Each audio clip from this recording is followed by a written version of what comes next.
अस्सलाम वालेकुम दोस्तों। आज हम सुनेंगे एक ऐसी कहानी जो सिर्फ एक मुल्क की सियासत नहीं बल्कि एक पूरी कौम के जज्बात, गुस्सा, ईमान और इनकलाब की कहानी है। ये कहानी है ईरान की। कैसे एक मॉडर्न मोनार्की से उठकर एक इस्लामिक रिपब्लिक बना। सोचिए, वक्त है 20वीं सेंचुरी का। ईरान पर हुकूमत कर रहा था मोहम्मद रेजा शाह पहलवी। एक ऐसा बादशाह जो मॉडर्न ईरान बनाना चाहता था। रोड्स, इंडस्ट्रीज, वेस्टर्न लाइफस्टाइल सब कुछ ला रहा था। लेकिन एक प्रॉब्लम थी। ये डेवलपमेंट सिर्फ ऊपर ऊपर था। अमीर और अमीर हो रहे थे, गरीब और ज्यादा गरीब। लोगों को लग रहा था कि उनकी कल्चर और दीन उनसे छीना जा रहा है।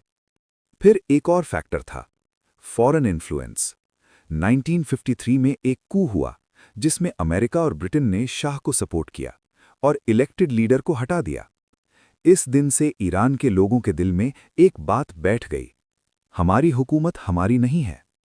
वक्त गुजरता गया और शाह ने व्हाइट रेवोल्यूशन नाम का प्रोग्राम शुरू किया। Land reforms, women rights, education, modernisation. सुनने में सब अच्छा लगता है, लेकिन ग्राउंड रियलिटी कुछ और थी।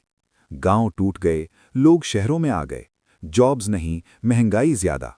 और सबसे बड़ी बात, रिलीजियस लीडर्स को इग्नोर किया गया। यहीं से एक आवाज उठती है, एक ऐसा शख्स जो सिस्टम को चैलेंज करता है, रूहुल्लाह खुमैनी।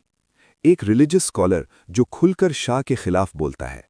उन्होंने कहा कि ये सिस्टम इस्लाम के खिलाफ है और जुल्म है। उन्हें अरेस्ट किया गया, फिर एग्जाइल कर दिया गया। लेकिन आवाज दबती नहीं और तेज होती गई। 1970s तक ईरान में गुस्सा उबल रहा था। Economic problems, corruption, repression.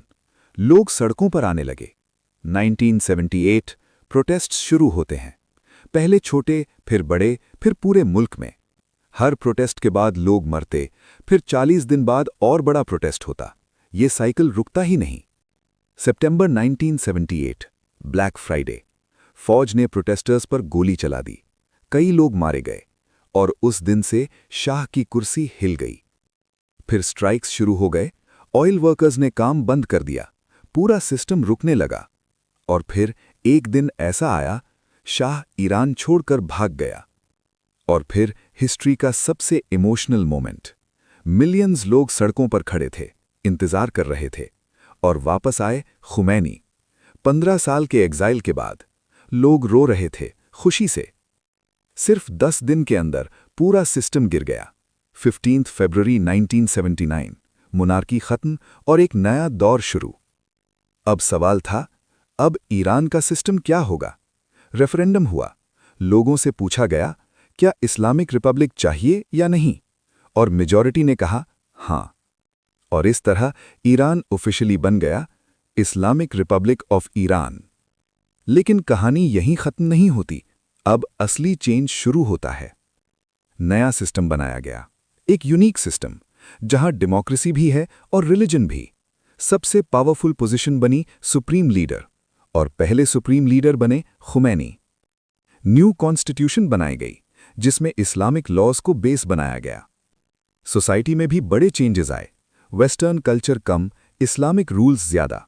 Dress code, laws, education सब बदल गया।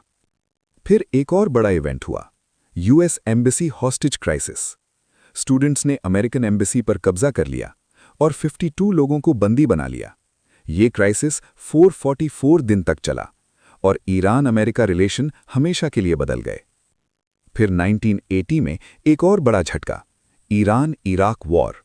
8 साल तक जंग, लाखों लोग मारे गए, इकोनॉमी टूट गई, लेकिन सिस्टम टिक गया। 1989 खुमैनी का इंतकाल हो गया, लेकिन सिस्टम खत्म नहीं हुआ। नए सुप्रीम लीडर बने अली खामेनेई, और आज तक सिस्टम चल रहा है। दोस्तों, इस्लामिक रिपब्लिक ऑफ ईरान की कहानी सिर्फ एक रेवोल्यूशन नहीं, ये एक इमोशनल एक्सप्लोजन था, एक पॉलिटिकल चेंज था और एक आइडेंटिटी ट्रांसफॉर्मेशन था। इस कहानी से हमें क्या सीख मिलती है? जब आवाम उठती है तो सिस्टम बदल जाता है। जब ईमान और पॉलिटिक्स मिलते हैं तो नया मॉडल बनता है, और जब जुल्म बढ़ता है तो इनकलाब आता है। अगर आपको ये कहानी पसंद आई हो तो लाइक जरूर करें। कमेंट में बताएं आपको ये वीडियो कैसी लगी, और आप हिस्ट्री में किस टॉपिक पर स्टोरी सुनना चाहते हैं वो भी कमेंट में ज़रूर लिखें। आपका एक कमेंट हमें मोटिवेट करता है। शुक्रिया। अल्लाह हाफिज़।